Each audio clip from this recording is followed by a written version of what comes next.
Assalamualaikum anak-anak. Yuk belajar IPA lagi. Hari ini kita akan belajar tentang upaya pelestarian makhluk hidup. Sebelumnya kita berdoa dulu ya. Bismillahirrahmanirrahim.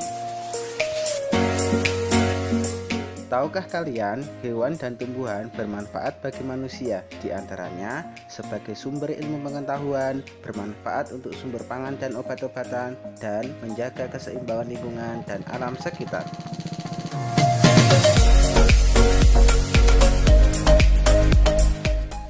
Oleh sebab itu, setiap orang perlu menjaga upaya pelestarian hewan dan tumbuhan, di antaranya berikut ini. Yang pertama, penegakan hukum terhadap perburuan hewan langka dan penebangan hutan. Pemerintah membuat aturan berupa undang-undang untuk melindungi hewan dan tumbuhan yang terancam punah. Nah, undang-undang tersebut berisi larangan dan sanksi bagi orang yang melanggarnya. Hal ini bertujuan agar orang yang melanggarnya jera dan memiliki kepedulian untuk melestarikan hewan dan tumbuhan. Upaya pelestarian yang kedua adalah penangkaran dan pembudidayaan. Penangkaran artinya menyelamatkan dan melindungi hewan langka. Penangkaran juga dikhususkan untuk upaya pemulihan hewan langka yang mengalami luka-luka dan trauma lingkungan. Selain itu juga diadakan pembudidayaan, artinya memperbanyak jumlah tumbuhan dan hewan dengan cara budidaya agar tidak cepat punah.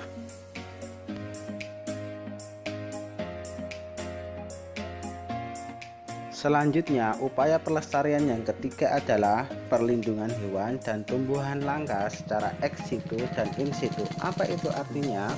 Perlindungan ex situ adalah perlindungan hewan atau tumbuhan di luar habitat aslinya. Misalnya, seekor gajah yang habitat aslinya di hutan kemudian dibawa dan dilindungi di kebun binatang. Nah, itulah artinya dari ex situ. Contoh tempat perlindungan secara ex situ diantaranya kebun binatang, kebun raya, taman safari, dan herbarium. Sedangkan perlindungan secara in situ artinya perlindungan hewan dan tumbuhan di dalam habitat aslinya. Contohnya adalah seekor harimau yang hidup di hutan kemudian terancam punah, maka pemerintah melindungi hutan tersebut sebagai habitat dari harimau sehingga harimau tetap hidup di hutan tersebut. Itulah contoh dari perlindungan secara in situ.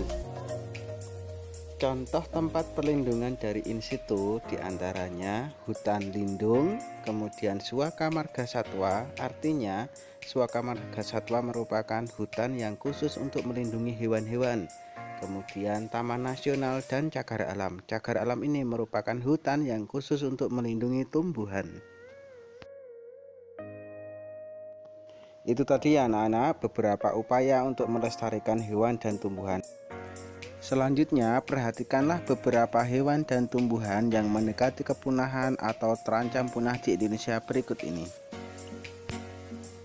Harimau Sumatera yang berasal dari Pulau Sumatera, kemudian gajah Sumatera juga di Sumatera, kemudian badak Sumatera yang berada di Pulau Sumatera juga, badak bercula satu yang berada di Pulau Jawa, kemudian burung jalak Bali berada di Pulau Bali, kemudian orang utan yang berada di Pulau Sumatera dan Kalimantan, serta komodo yang berada di Pulau Komodo, Nusa Tenggara.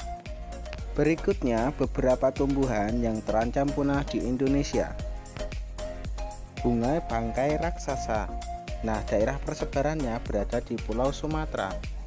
Bunga bangkai mengeluarkan bau busuk untuk menarik serangga datang, kemudian akan membantu penyerbukan.